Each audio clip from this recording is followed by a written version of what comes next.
The conference room fell silent as Amanda Richardson walked through the mahogany doors of the 42nd floor boardroom at Sterling and Associates. 5 years ago, these same people had laughed at her accent during a college presentation. Today, they were about to pitch their marketing agency to her company for a $12 million contract. I'd love to know which corner of the globe you're watching from. And if this story speaks to you, make sure to subscribe. Tomorrow's video is one you absolutely can't miss. Amanda had always known her voice was different. Growing up in rural Alabama, her thick southern drawl was as natural as breathing. Her grandmother, Mima, used to say that voices carried stories, and Amanda's voice carried generations of tobacco farmers, cotton mill workers, and Sunday church singers. She never thought twice about how she sounded until she stepped foot on the campus of Northwestern University in Chicago. The scholarship had been her golden ticket. Full ride, complete with room and board, all because she had scored in the 99th percentile on her SATs and written an essay about rural economic development that made the admissions committee weep. Her parents, both working double shifts at the local textile plant, had driven her to Chicago in their 20-year-old pickup truck, the bed loaded with everything she owned, stuffed into mismatched suitcases and cardboard boxes. "You're gonna do things we never dreamed of, sugar," her mother had whispered as they hugged goodbye outside the freshman dormitory. Amanda had nodded, trying to swallow the lump in her throat as she watched the truck disappear into Chicago traffic. The first few weeks were a blur of overwhelm. Everything moved faster here: the people, the conversations, even the way professors spoke in rapid-fire sentences that seemed to assume everyone already knew what they were talking about. Amanda found herself staying quiet in classes, taking meticulous notes, but rarely contributing to discussions that felt like intellectual ping-pong matches between students who spoke with crisp, confident voices. Her roommate, Jessica Chen, was kind but clearly from a different world.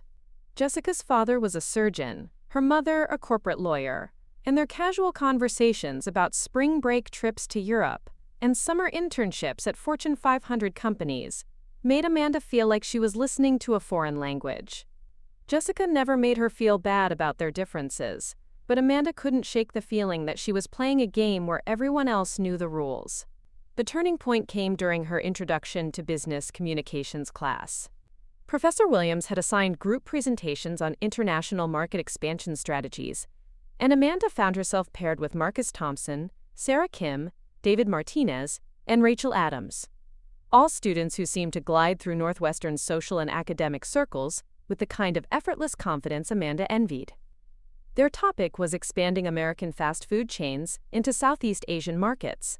Amanda had spent weeks researching, diving deep into cultural considerations, economic factors, and regional preferences. She had insights about rural market penetration that came from understanding how communities outside major cities actually functioned, knowledge none of her groupmates possessed despite their polished presentation skills. The day of the presentation arrived, and Amanda's palms were sweating as she stood before the class of 30 students and Professor Williams. Marcus had started with an overview, his voice carrying the kind of authority that came from years of prep school debate teams. Sarah followed with market analysis, her words crisp and precise. David covered financial projections with the confidence of someone whose family had been discussing stock portfolios over dinner since he was 12. Then it was Amanda's turn to present the cultural adaptation strategies. "Y'all, when we're looking at expanding into these markets," she began, her accent thick with nervousness, "we gotta understand that rural communities ain't gonna respond the same way as big cities." The snickers started immediately. She heard someone in the back row whisper, "Did she just say y'all in a business presentation?" Another voice, barely contained, "Is she serious right now?" Amanda's face burned, but she pressed on, her accent becoming more pronounced as her anxiety increased. "These folks got different priorities, see? They ain't just gonna jump on some fancy American food just 'cause it's new. You gotta earn their trust, show 'em you understand their community."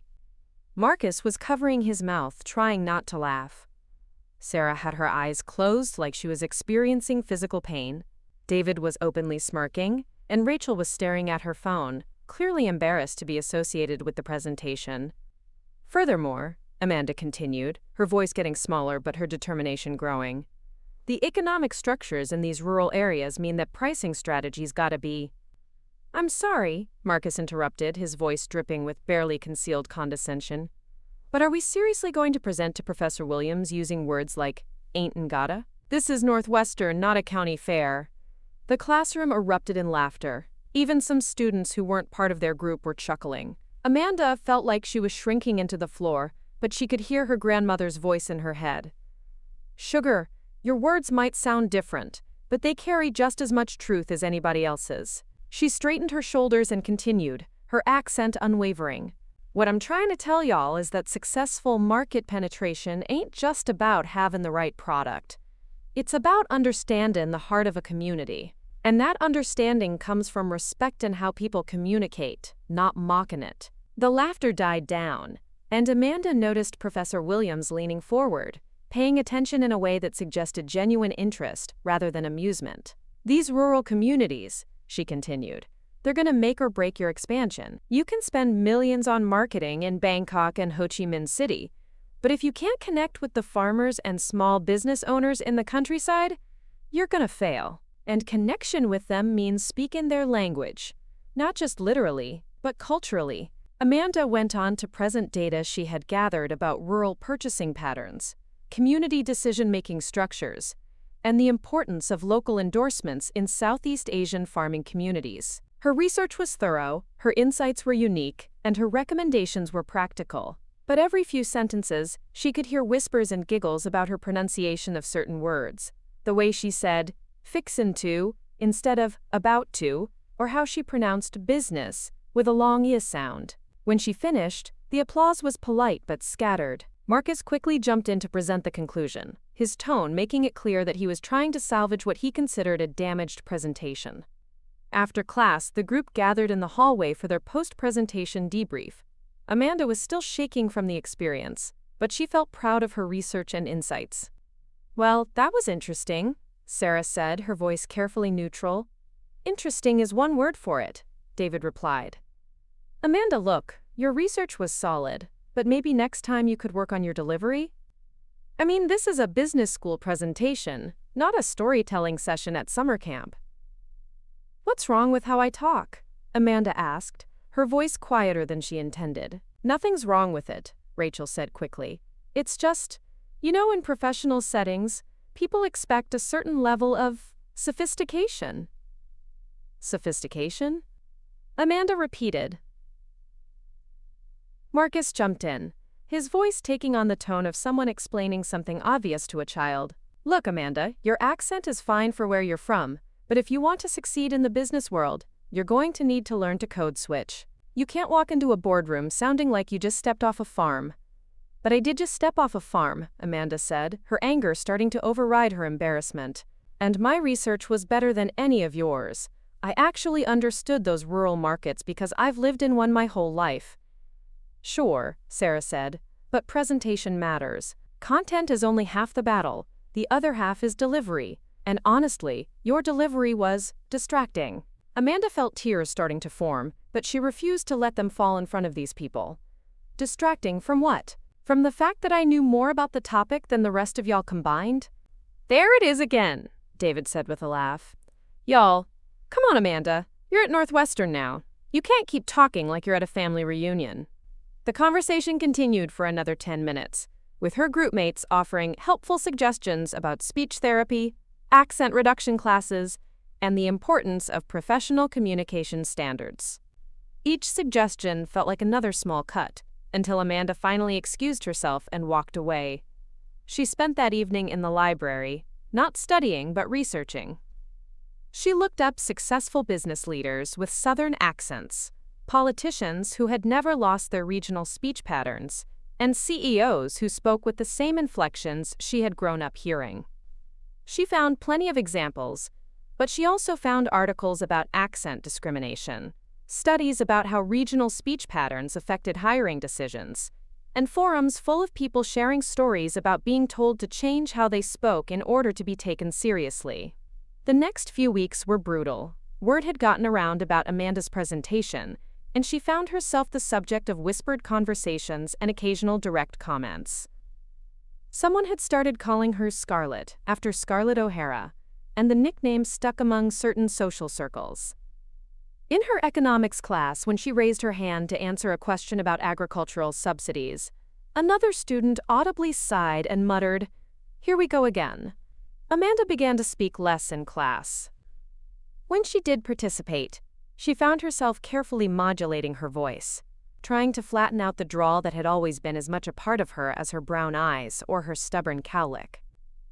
She started watching news anchors and business leaders on YouTube, practicing their pronunciation in her dorm room mirror. She bought books on public speaking and communication skills, spending hours trying to train her mouth to form words differently. The effort was exhausting. Every conversation became a performance. Every class participation, a carefully choreographed dance between her natural speech patterns and the professional voice she was trying to develop.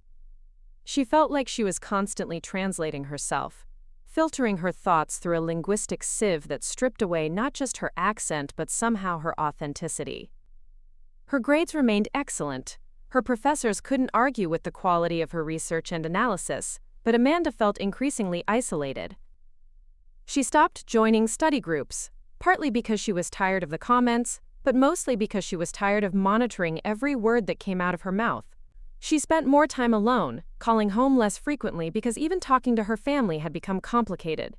When she used her natural voice with them, it felt like putting on an old coat that no longer fit quite right. A lot of love and effort went into bringing this story to life. If you're enjoying it, we'd be so grateful if you'd subscribe to our channel. Now, back to where we left off. Jessica noticed the change.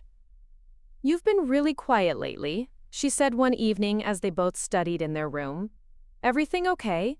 Amanda looked up from her international business textbook, considering how to answer. "Just focusing on school," she said, her voice carefully neutral and accent-free. "You sound different," Jessica observed. "Are you sick?" "Different.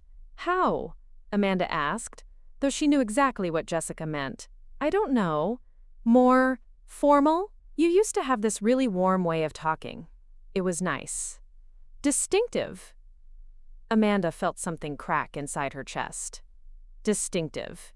That was one way to put it. "I'm just trying to sound more professional," she said. Jessica frowned. "Professional like who? Like those jerks from your business communications class?" Amanda had told Jessica about the presentation incident, though she had downplayed how much it had affected her. "They weren't wrong," she said quietly. "This is a professional environment. I need to adapt." "Who?" Jessica asked, closing her own textbook and turning to face Amanda fully. "My mom has a thick Boston accent, and she's one of the most successful lawyers in Massachusetts. My dad speaks with this really strong Chinese accent when he gets excited, and he's the head of surgery at one of the best hospitals in California. Success isn't about sounding like everyone else. Maybe not in medicine or law," Amanda said, "but business is different. Image matters." "Whose image?" Jessica pressed. "And why should their version of profession be the only acceptable one?"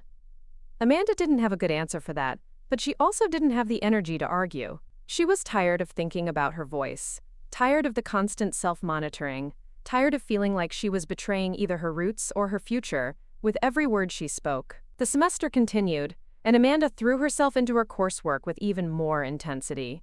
She joined the International Business Society, volunteered for extra research projects, and took on leadership roles in academic competitions. Her professors began to take notice of her work ethic and analytical skills. Professor Williams even approached her after class one day to discuss graduate school opportunities. "Your presentation on Southeast Asian markets was one of the most insightful analyses I've seen from an undergraduate," he told her. "Have you considered pursuing an MBA after graduation?" Amanda felt a flush of pride, followed immediately by confusion. "Really? Even with my presentation style?" Professor Williams looked puzzled. "Your presentation style was excellent. Authentic, well-researched, and genuinely insightful. That's exactly what we look for in business leadership." Amanda realized that while her classmates had been focused on her accent, Professor Williams had been listening to her ideas. The distinction felt important, though she wasn't sure what to do with it yet. As her sophomore year approached, Amanda found herself at a crossroads. She could continue trying to change her voice, or she could figure out how to succeed while staying true to herself.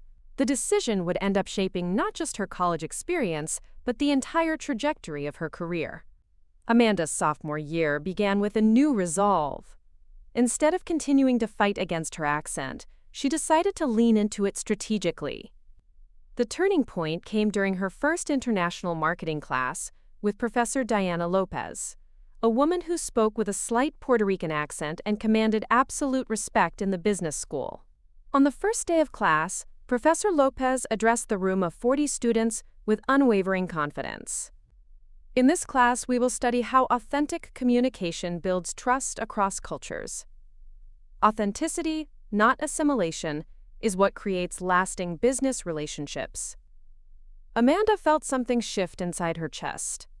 Here was a successful professor, clearly respected by her peers and students, who had never lost her linguistic identity. The first major assignment was to research a company that had succeeded in international markets by embracing rather than abandoning their cultural identity.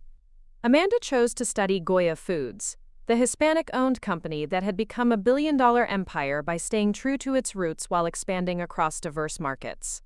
During her presentation, Amanda spoke naturally for the first time in months.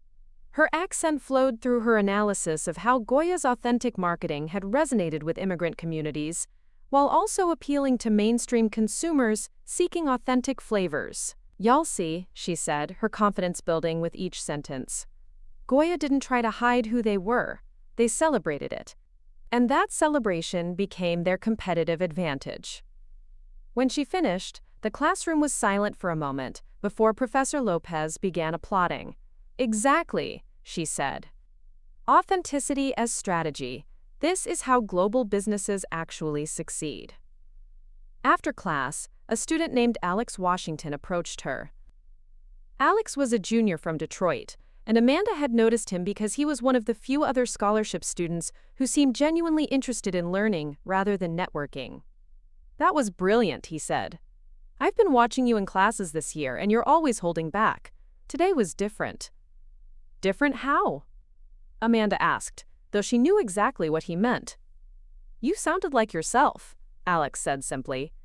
"And yourself is pretty impressive." Alex became Amanda's first real friend at Northwestern. He was studying supply chain management and had his own stories about code switching and trying to fit into spaces that weren't designed for people like them. Together, they started studying for their overlapping business courses, and Amanda found herself relaxing back into her natural speech patterns during their long library sessions. "You know what I've noticed?" Alex said one evening as they worked through case studies. "The professors who actually know their stuff don't care how we sound.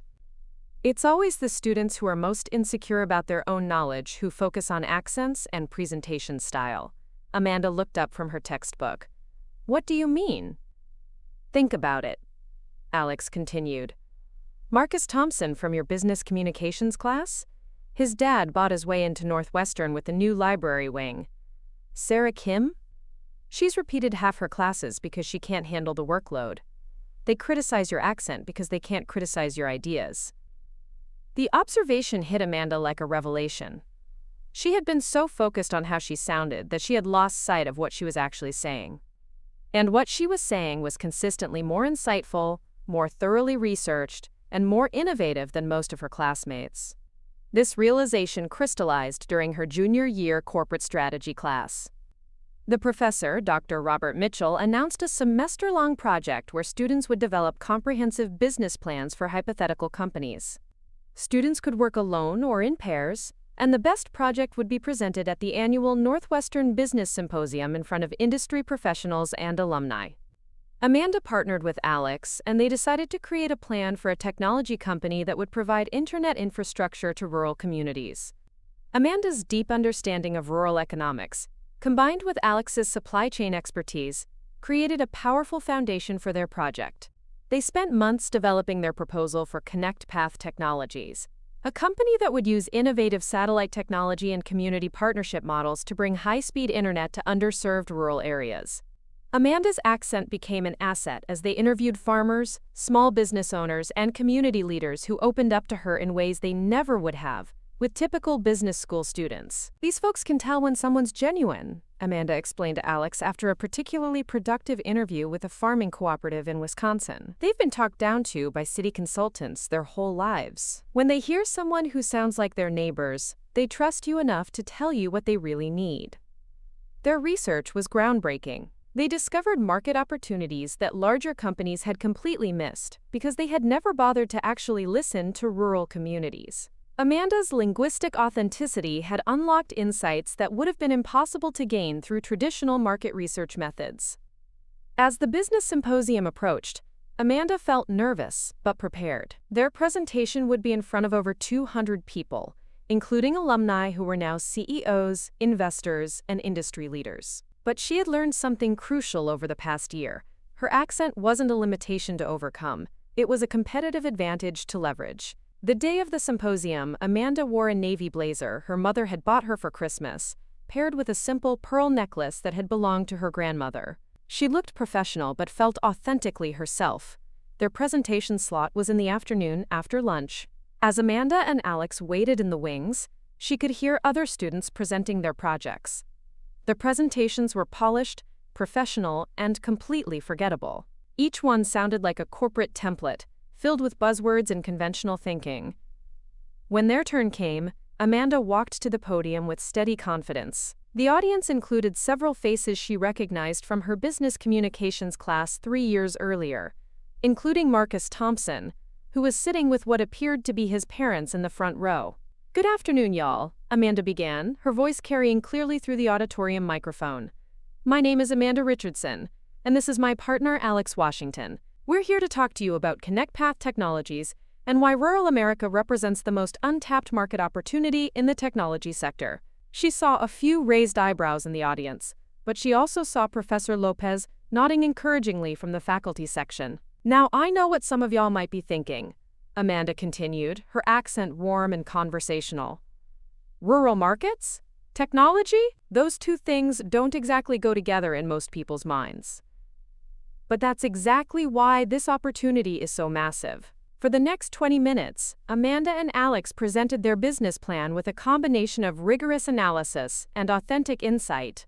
Amanda spoke about market penetration strategies with the authority of someone who had lived in these communities, while Alex presented the technical and logistical solutions with equally impressive expertise. Amanda's accent never wavered, but neither did her professionalism. She discussed revenue projections, competitive analysis, and scalability models, with the same natural confidence she used to describe community dynamics and cultural considerations. "The key to success in these markets," she explained, "ain't about imposing urban business models on rural communities. It's about understanding that these communities have their own sophisticated networks, their own decision-making processes, and their own definition of value. When you respect that authenticity, they'll respect yours right back." The audience was completely engaged. Amanda could see people leaning forward, taking notes, and nodding along with her points. Even Marcus Thompson looked impressed, though he was clearly struggling with the cognitive dissonance of being impressed by someone he had once mocked. When they finished, the applause was immediate and sustained. Dr. Mitchell approached the microphone with a broad smile. "Ladies and gentlemen," he said, "I've been teaching corporate strategy for 15 years, and I can honestly say that was one of the most innovative and thoroughly researched business proposals I've ever seen from undergraduate students." After the presentation, Amanda and Alex were surrounded by audience members asking questions and requesting their contact information. Several alumni expressed interest in potentially funding their concept, and 2 professors approached them about fast-tracking their applications to Northwestern's MBA program. But the moment that meant the most to Amanda came when an older woman in an elegant suit approached her during the reception. "Ms. Richardson," the woman said, extending her hand, "I'm Patricia Hoffman, CEO of Midwest Regional Development Corporation. I wanted to tell you that your presentation reminded me why I got into this business in the first place." "Thank you, ma'am," Amanda replied, shaking her hand. "That means the world to me." "I grew up in rural Iowa," Patricia continued, "and I spent the first 10 years of my career trying to sound like someone else because I thought that's what success required. It took me too long to realize that my understanding of rural markets wasn't a limitation. It was my greatest asset. Patricia handed Amanda her business card. I'd like to set up a meeting to discuss your business plan further. We're always looking for innovative approaches to rural development, and frankly, most of the proposals we see come from people who have never set foot in a small town. As the reception wound down, Amanda felt a sense of completion that went beyond academic achievement. She had proven to herself, and to everyone else, that success didn't require abandoning who she was. In fact, her authenticity had become the foundation of her success. Alex found her on the steps outside the business school as the sun was setting over Chicago. "So," he said with a grin, "ready to start a company?" Amanda laughed, feeling lighter than she had since arriving at Northwestern 3 years earlier. "You know what? I think I might be." "Good," Alex said, "because I've been thinking about something. We've spent all this time talking about bringing technology to rural communities.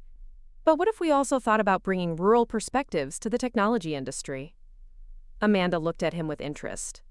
"What do you mean?" "I mean, what if companies like ConnectPath could serve as bridges, helping rural communities access technology, but also helping technology companies understand markets they've been ignoring? You could be a translator between two worlds that don't usually talk to each other." The idea sparked something in Amanda's mind. She thought about all the businesses that had failed in rural markets because they had never bothered to understand rural culture. She thought about all the opportunities that went unrecognized because decision-makers in boardrooms had never lived outside major metropolitan areas. "Alex," she said slowly, "I think you might be onto something big." As they walked back toward campus, Amanda felt her phone buzzing with text messages. Word about their presentation had already spread through the business school, and classmates who had barely acknowledged her existence were suddenly interested in her ideas. One message stood out, though.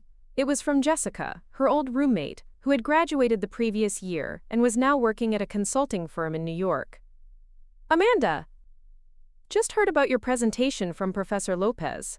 She said you absolutely killed it. I always knew you would change the world once you stopped trying to change yourself. So proud of you." Amanda smiled, tucking her phone back into her pocket. Tomorrow, she would start making calls to the alumni who had expressed interest in her business plan. She would set up meetings with potential investors and begin the complex process of turning ConnectPath Technologies from a class project into a real company. But tonight, she was content to walk across campus with her best friend, speaking in her natural voice, planning a future that honored both her ambitions and her authentic self. The girl who had once been ashamed of her accent was beginning to understand that her voice, exactly as it was, might be the key to unlocking opportunities that others couldn't even see. 6 months after graduation, Amanda found herself sitting in a cramped Chicago office space that smelled like pizza and ambition.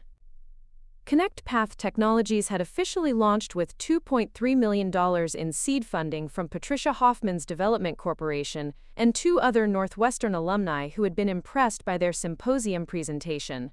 The transition from student to entrepreneur had been jarring. Amanda discovered that running a real company involved countless mundane decisions that business school had never covered. Everything from choosing office furniture to negotiating insurance policies. But the core mission remained unchanged, bringing internet infrastructure to underserved rural communities while building bridges between urban technology companies and rural markets. Alex had taken the role of Chief Operations Officer, managing the technical implementation and supply chain logistics. Amanda served as CEO, responsible for strategy, fundraising, and most importantly, community relations. Her ability to connect authentically with rural community leaders had become ConnectPath's secret weapon. Their first major contract came from a farming cooperative in eastern Kentucky that needed reliable internet access for precision agriculture technology.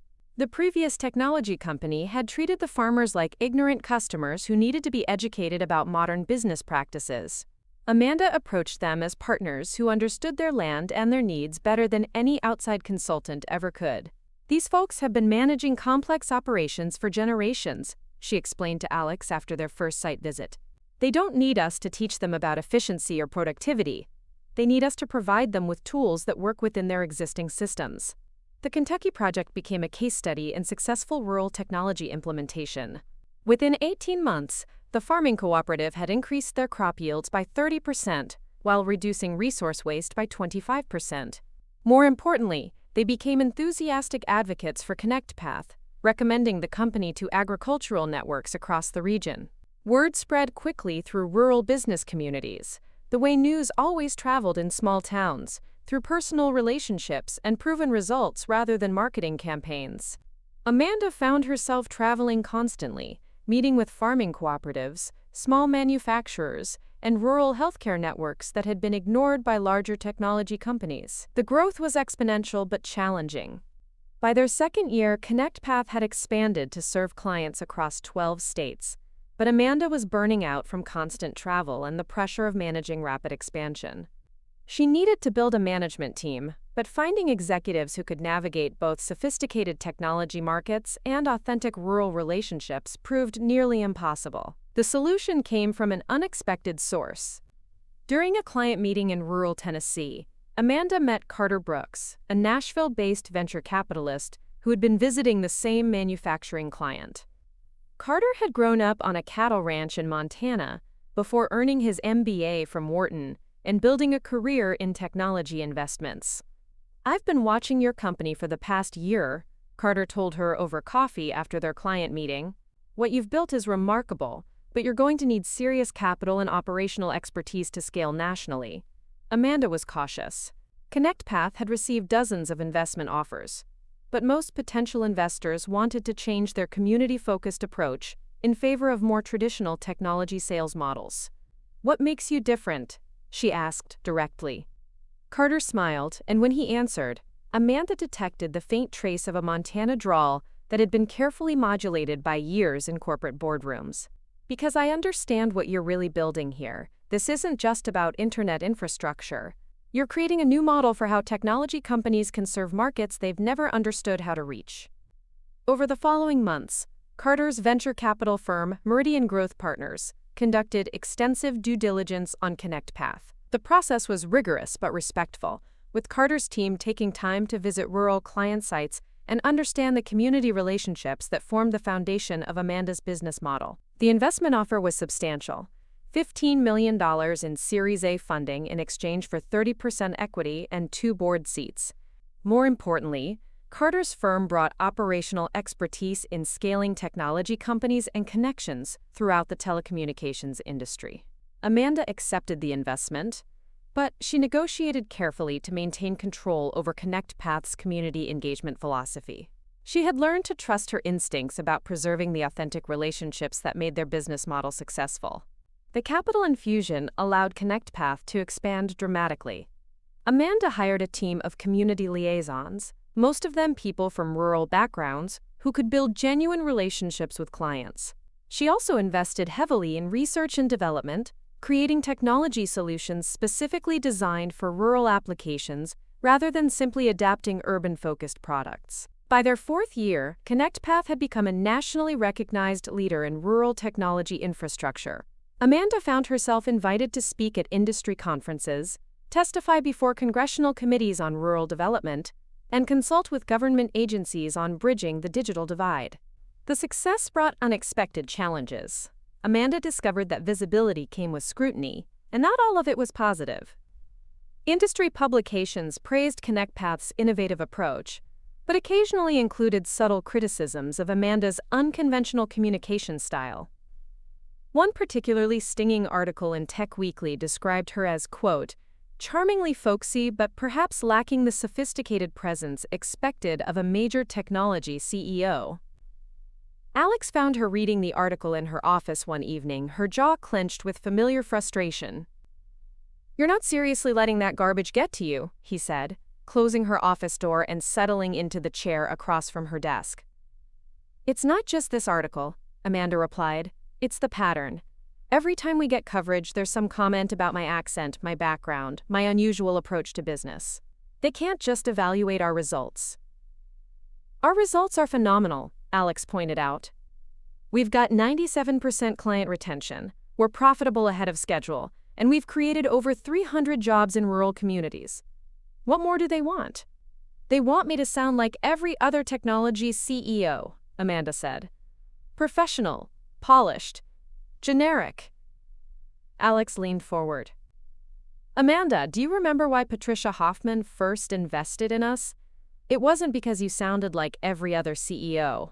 It was because you sounded like someone who actually understood the markets we serve. He was right, and Amanda knew it, but the constant judgment was exhausting, especially as ConnectPath prepared for their next phase of growth. Carter had suggested that they consider either an acquisition by a larger technology company or an initial public offering within the next 2 years. Either option would expose Amanda to even more scrutiny from investors and analysts who expected CEOs to fit a certain mold. The breaking point came during a technology industry conference in San Francisco. Amanda had been invited to speak on a panel about emerging markets, alongside CEOs from 3 major Silicon Valley companies. The other panelists were all men, all from elite educational backgrounds, and all spoke with the kind of practiced corporate eloquence that revealed nothing about their personalities or perspectives.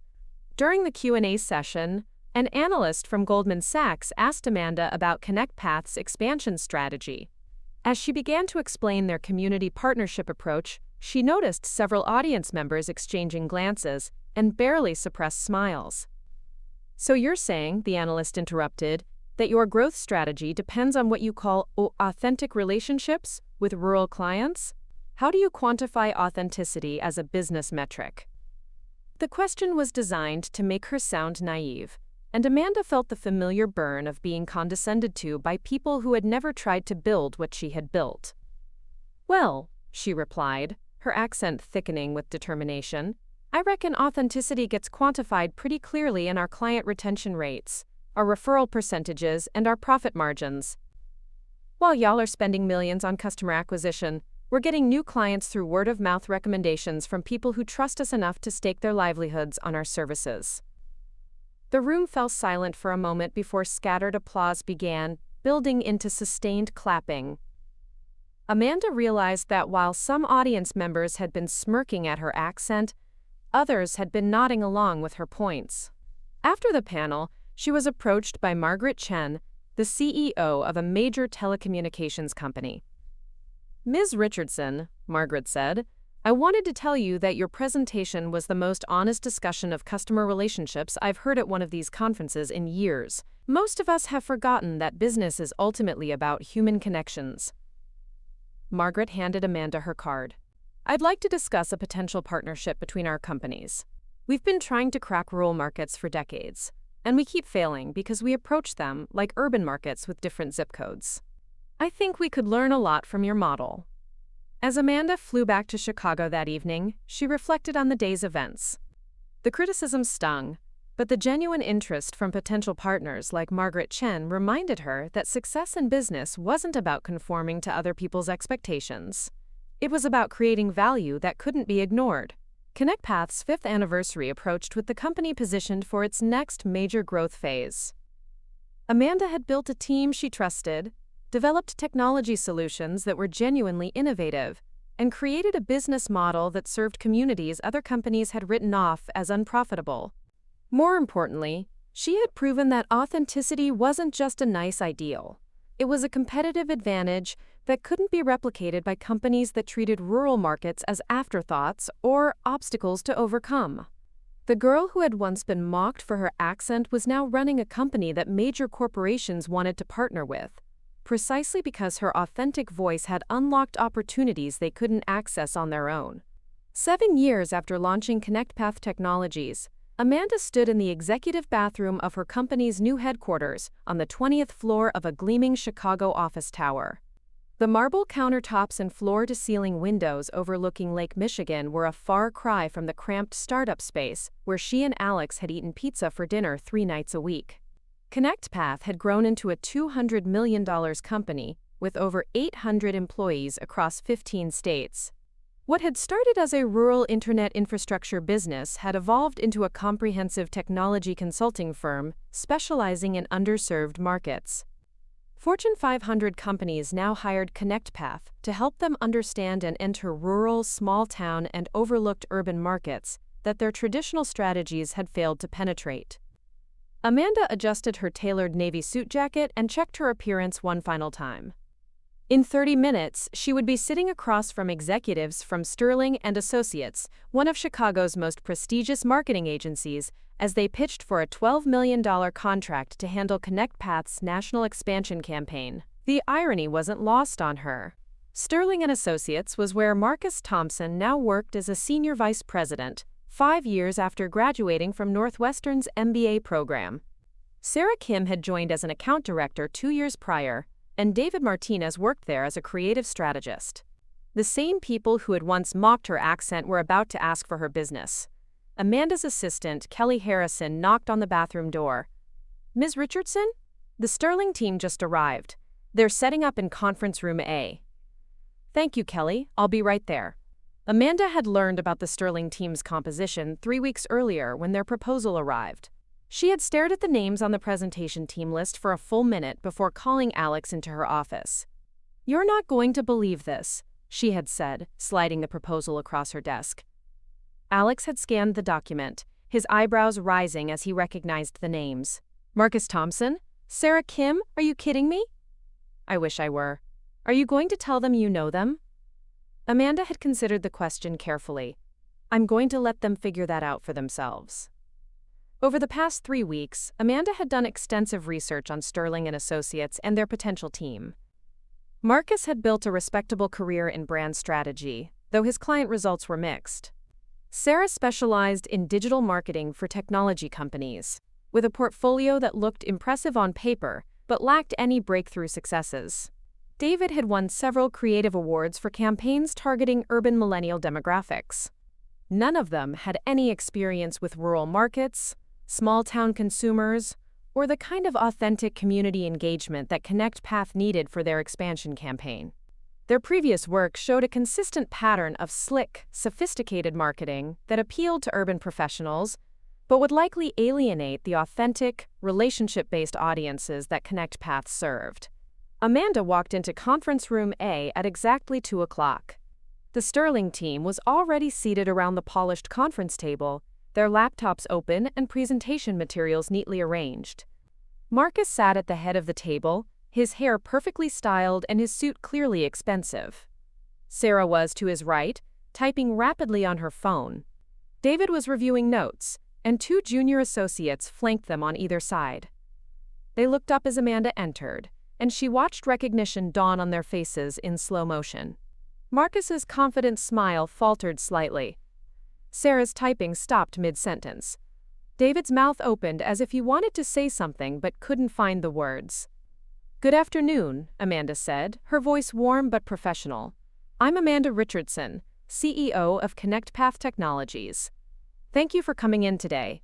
She took her seat across from them, flanked by Alex as COO and Jennifer Walsh, their Chief Marketing Officer.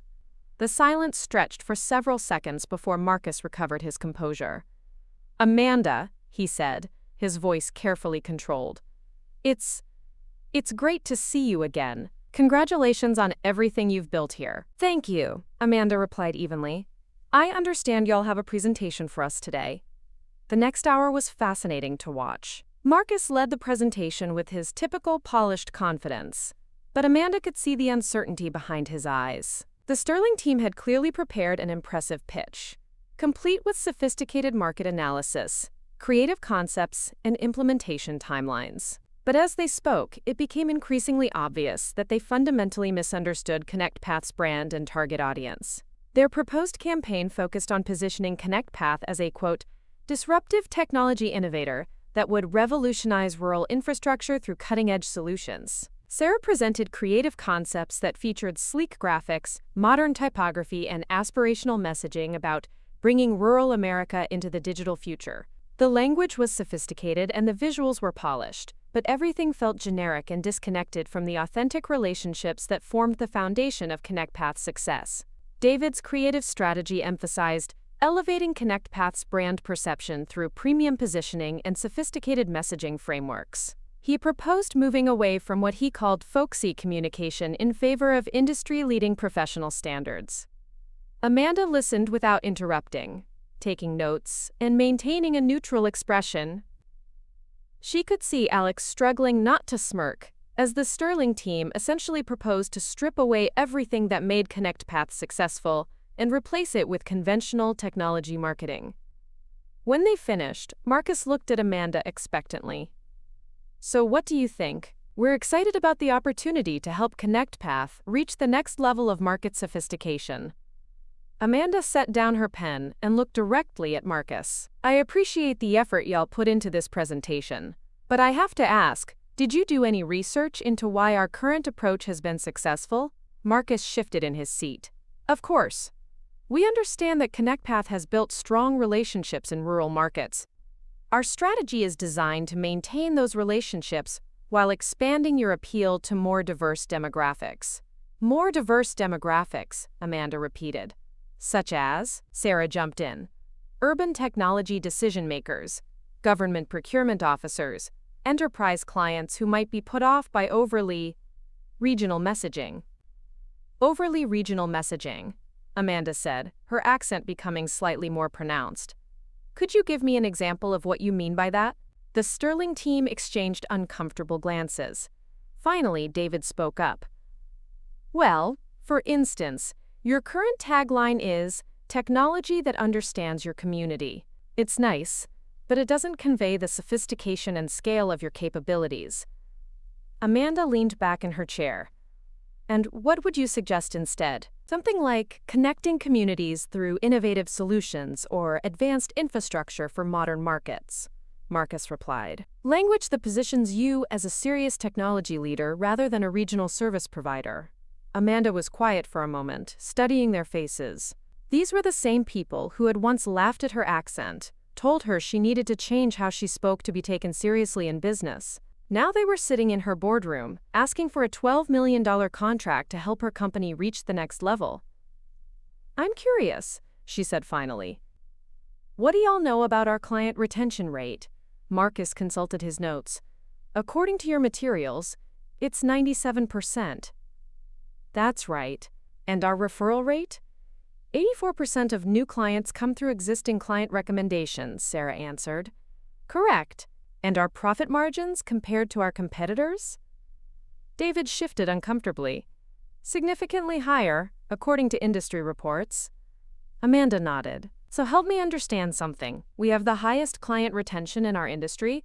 We get most of our new business through word-of-mouth recommendations. And we're more profitable than companies twice our size. But y'all want to change our messaging because it's too regional and not sophisticated enough?" The room fell silent. Amanda could see the Sterling team beginning to realize that their entire pitch had been based on the assumption that ConnectPath's authentic approach was a weakness to overcome, rather than a strength to leverage. "The thing is," Amanda continued, her voice still calm but gaining intensity, "our clients don't choose us because we sound like every other technology company. They choose us because we sound like people who understand their communities, their challenges, and their values. When a farming cooperative in Iowa needs internet infrastructure, they don't want to work with a company that talks about advanced solutions for modern markets. They want to work with people who understand what it means to stake your livelihood on technology that has to work when it matters most." Marcus tried to recover. "Of course, we understand the importance of maintaining authentic relationships. Our strategy is designed to build on that foundation while expanding." "Marcus," Amanda interrupted, and for the first time she smiled. "Do you remember me?" The question hung in the air like a challenge. Marcus's face went pale, as he clearly debated whether to acknowledge their history or pretend ignorance.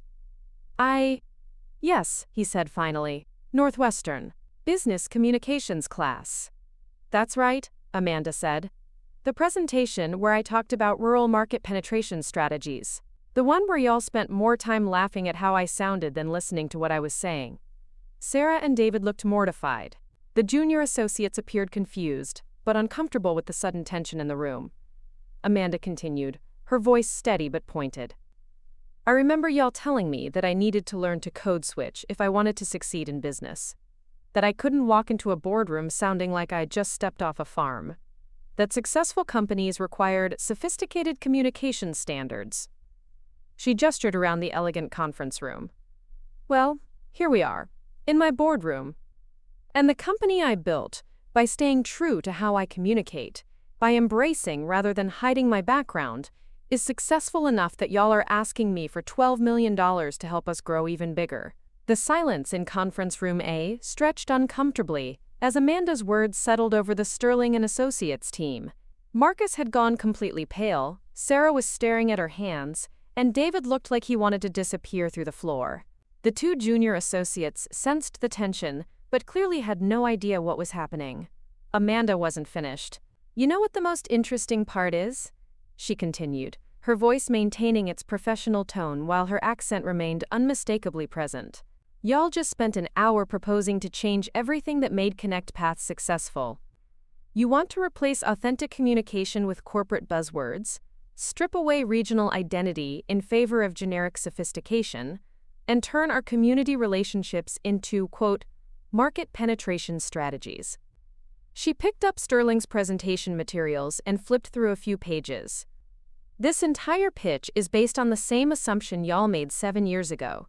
That success requires sounding like everyone else, that authenticity is unprofessional, that being genuine about where you come from is somehow a liability in business."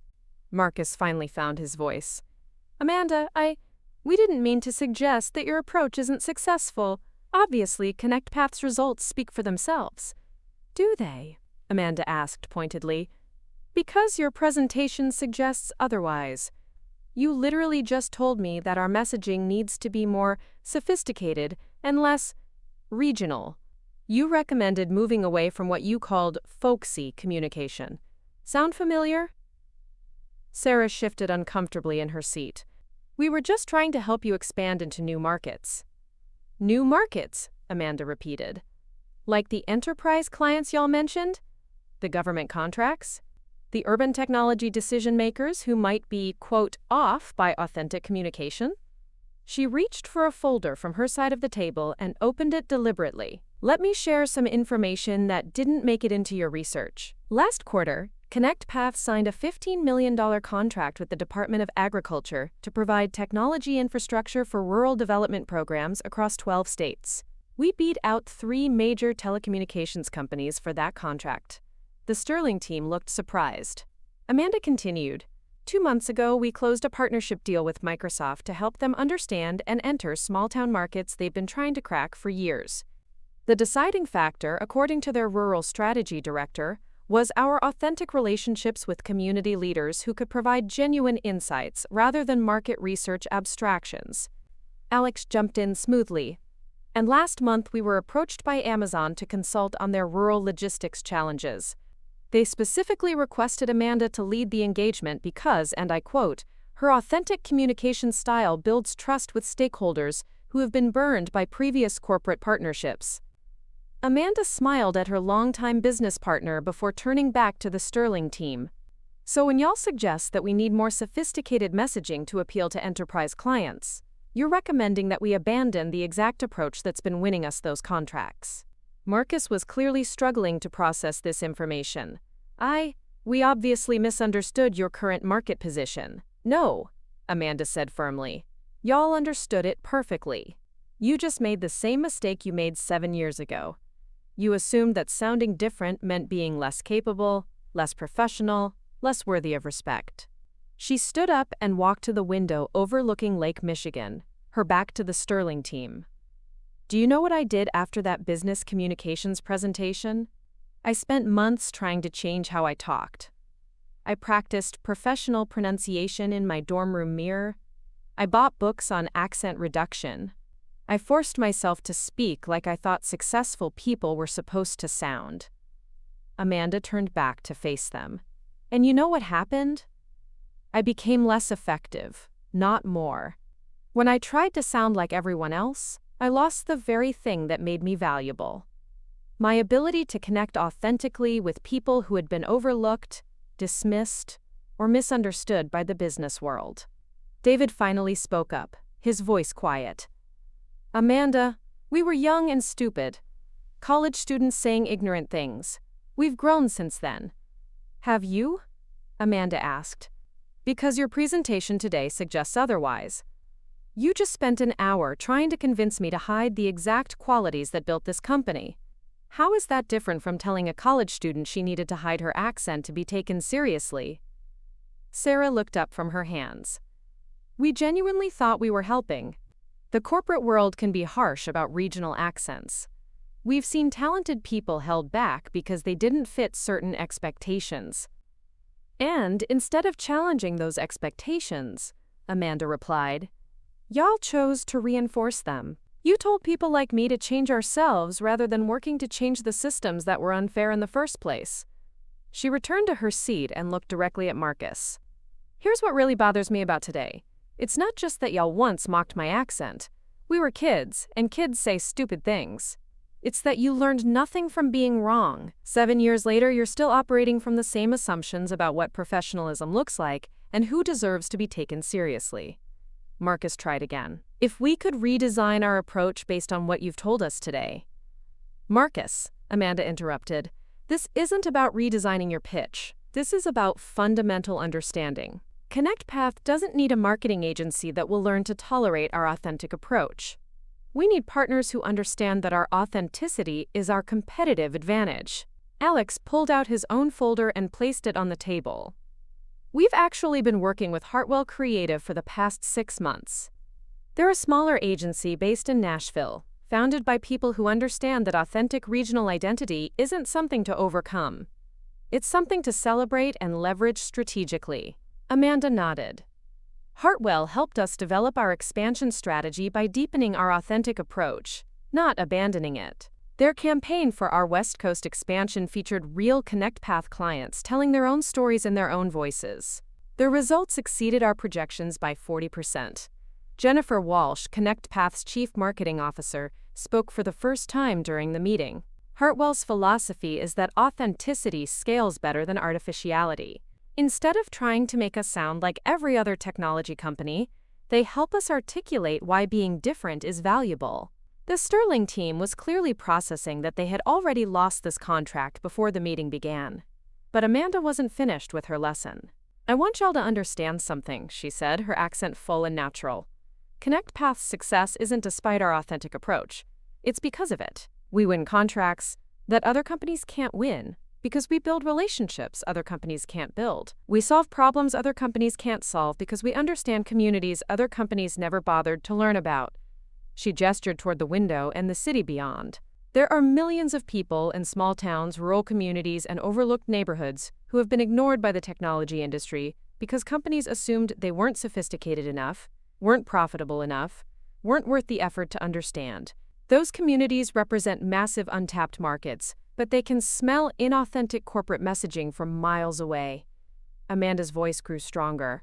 When someone like me walks into a room and sounds like their neighbors, like people they trust, like someone who understands what it means to stake everything on a business that has to work, that's not unprofessional.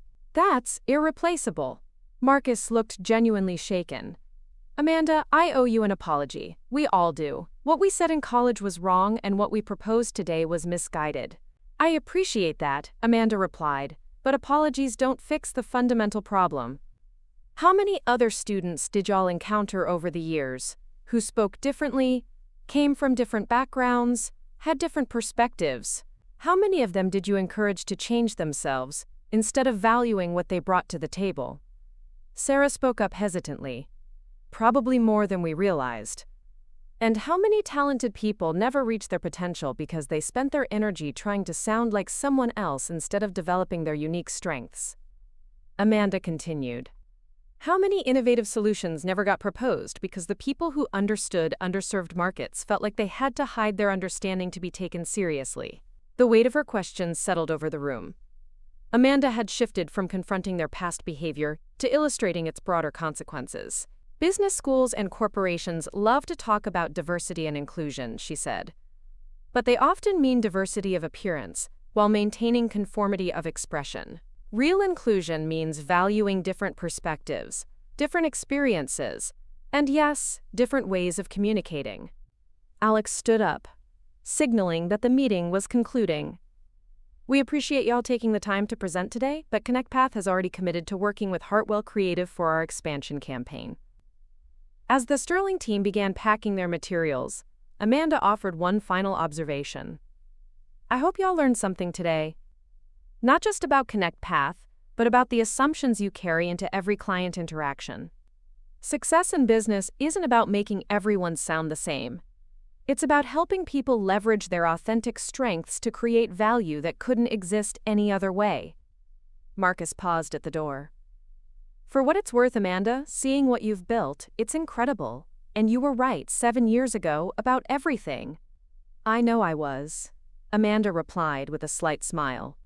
The question is whether y'all are going to remember that the next time you meet someone who sounds different from what you expect success to sound like. As the Sterling team left, Amanda remained in the conference room with Alex and Jennifer. Through the floor-to-ceiling windows, she could see Lake Michigan stretching toward the horizon, the same view she had admired from Northwestern's campus years earlier when she had first dreamed of building something meaningful. Well, Alex said with a grin, that was satisfying. Amanda laughed. It was, wasn't it? But more than that, it was necessary. Those folks needed to understand that their assumptions about professionalism and success are not just wrong, they're actively harmful. Jennifer nodded. Do you think they'll actually change how they approach other clients? Maybe, Amanda said. Or maybe they'll just be more careful about assuming they know better than the people they're trying to serve. She gathered her notes and headed toward the door. Tomorrow, she had calls scheduled with potential clients in Montana, Alabama, and rural Oregon, communities that other technology companies had written off as too small, too remote, or too unsophisticated to serve profitably. Amanda knew better. She had built a $200 million company by understanding that authenticity isn't just about staying true to yourself. It's about recognizing that different voices, different perspectives, and different ways of communicating create opportunities that conformity could never access. Her accent had once been a source of shame. Now it was the foundation of an empire built on genuine relationships, authentic communication, and the revolutionary idea that success doesn't require abandoning who you are. It requires becoming more fully yourself than you ever thought possible. 3 weeks after the Sterling and Associates meeting, Amanda sat in her corner office reviewing quarterly reports when Kelly buzzed her intercom. Ms. Richardson? There's Sarah Kim here to see you. She says it's personal, not business. Amanda looked up from her papers, surprised. Send her in. Sarah entered the office alone, looking nervous and significantly more humble than during the agency pitch. She carried a small gift bag and wore a simple business suit rather than the expensive designer outfit from their previous meeting. Thank you for seeing me, Sarah said, remaining standing until Amanda gestured to the chairs across from her desk. What can I do for you, Sarah? Sarah sat down and took a deep breath. I wanted to apologize properly. Not as part of a business pitch, but as one person to another. What we did to you in college was cruel, and what we proposed 3 weeks ago showed we hadn't learned anything from being wrong. Amanda leaned back in her chair, studying Sarah's face. I appreciate that, but I'm curious what prompted this visit. Honestly? My daughter. Sarah's voice softened. She's 8 years old. And she's been struggling at her new school because she has a lisp. Some kids have been making fun of how she talks, and last week she asked me if she could just stop talking altogether. Sarah's eyes welled up slightly. When she said that, I suddenly remembered sitting in that conference room 3 weeks ago, listening to you describe spending months trying to change your voice in your dorm room. I realized I was about to give my daughter the same terrible advice we gave you, that she should change herself to fit other people's narrow definitions of acceptable. Amanda felt a pang of empathy. That must be difficult for both of you. It made me think about how many times I've done what we did to you. Not just in college, but throughout my career. How many people I've dismissed or tried to change because they didn't fit my assumptions about professionalism. Sarah pulled a tissue from her purse. I called my daughter's speech therapist yesterday to cancel the sessions aimed at eliminating her lisp. Instead, I'm helping her understand that different voices tell different stories, and her story matters exactly as it is. Sarah reached into the gift bag and pulled out a small framed photo. This is my daughter, Emma. She wanted me to give you this. Amanda took the frame and saw a picture of a young girl with bright eyes and a big smile, holding a hand-drawn sign that read, "Different voices are beautiful voices" in crayon. She made that sign for her class presentation last week, Sarah explained. Instead of hiding her lisp, she talked about famous people throughout history, who spoke differently, but changed the world anyway. Her teacher said it was the most powerful presentation she'd seen from a third grader. Amanda studied the photo, touched by the gesture. She sounds like a remarkable young lady. She is, and she's going to grow up knowing that her voice matters, not despite how she sounds, but because of who she is. Sarah paused. I wanted to thank you for that lesson, even though it took me way too long to learn it. They sat in comfortable silence for a moment before Sarah continued. I also wanted you to know that our conversation affected more than just me. Marcus has been doing some serious soul-searching about his management style. He realized he's been giving junior employees the same messages about, quote, professional polish that we gave you. And David? David started volunteering with a nonprofit that helps first-generation college students develop confidence in professional settings. But instead of teaching them to change their communication styles, he's helping them understand how their unique perspectives are assets. Amanda was genuinely surprised by these developments. That's encouraging to hear. We all needed that wake-up call, Sarah admitted. Sterling & Associates has actually started offering pro bono services to small businesses in underserved communities. It's amazing how much we've learned just by listening to entrepreneurs who don't fit the typical Silicon Valley mold. Sarah stood up to leave, then hesitated. There's one more thing. I know you're already working with Hartwell Creative, but if ConnectPath ever needs additional marketing support, Sterling would be honored to work with you. Not to change your approach, but to learn from it. Amanda smiled. I'll keep that in mind. And Sarah? Tell Emma that her sign is going on my office wall. Sometimes the most important business lessons come from 8-year-olds who understand what adults forget. After Sarah left, Amanda hung Emma's sign next to her college diploma and the framed photo of her first ConnectPath client, the farming cooperative in Kentucky that had taught her the power of authentic business relationships. Later that afternoon, Amanda received an unexpected call from Professor Lopez, her former international marketing professor at Northwestern. Amanda, I hope you don't mind the intrusion, but I had to call. I've been hearing remarkable things about ConnectPath from my current students who intern at various Chicago companies. That's kind to hear, Professor. More than kind. It's important. You've become something of a legend in our business program. Students are writing case studies about your company's community engagement model. But what I find most significant is how you've influenced discussions about authenticity in professional settings. Professor Lopez continued. We've had several students over the past few years who were struggling with similar issues to what you faced. Students from rural backgrounds, first-generation college students, people with regional accents or non-traditional communication styles. Your success has given them permission to stay true to themselves while pursuing ambitious careers. Amanda felt a warmth spreading through her chest. That means everything to me, Professor. There's actually a reason I'm calling. We're planning a symposium next spring called Authentic Leadership in Global Markets, and I'd love for you to be our keynote speaker. Not just to talk about business strategy, but to address how authenticity creates competitive advantages that can't be replicated through conventional approaches. I'd be honored to participate. Wonderful. And Amanda, I want you to know that your old business communications class has become something of a cautionary tale in our curriculum. We use it to teach future business leaders about the difference between helping students develop their communication skills and pressuring them to abandon their authentic voices. After hanging up, Amanda reflected on how dramatically her relationship with Northwestern had evolved.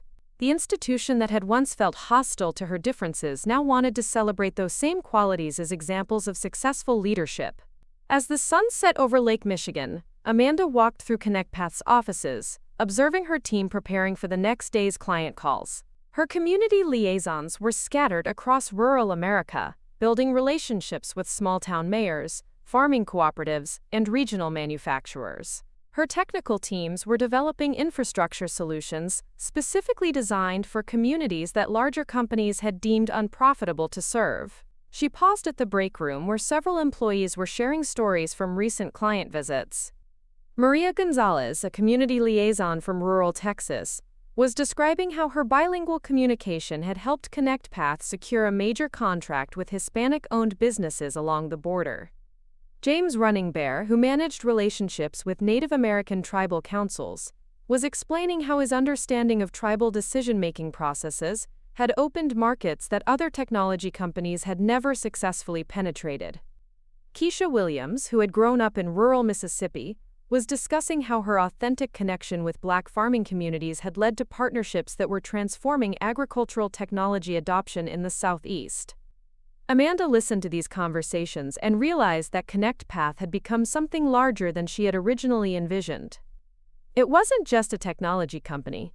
It was proof that business success could be built on inclusion rather than assimilation, on celebrating differences rather than eliminating them.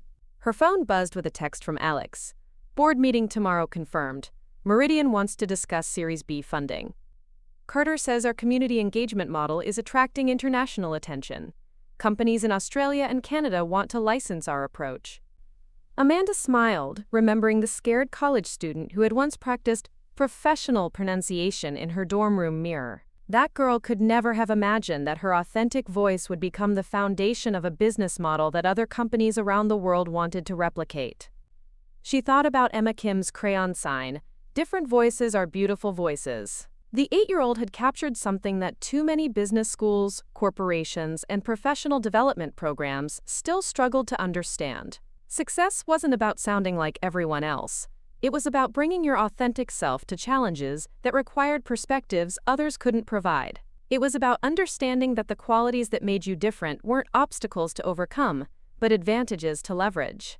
As Amanda prepared to leave the office, she took one last look at Emma's sign hanging on her wall. Tomorrow, she will be in meetings with investors who valued ConnectPath precisely because it operated differently from conventional technology companies. Next month, she would speak at conferences where other entrepreneurs sought to understand how authentic communication could become a competitive strategy. But tonight, she was simply Amanda Richardson from rural Alabama, who had learned that the most powerful business tool she possessed was the courage to remain genuinely herself in a world that constantly encouraged conformity. The girl who had been bullied for her accent had built an empire by refusing to change her voice, and in doing so, she had given permission to countless others to do the same. Looking for more? We've got 2 amazing stories ready for you right on screen. If this one touched you, these are absolutely worth your time. Click to watch them now. And hey, subscribe and hit that bell to never miss our latest uploads.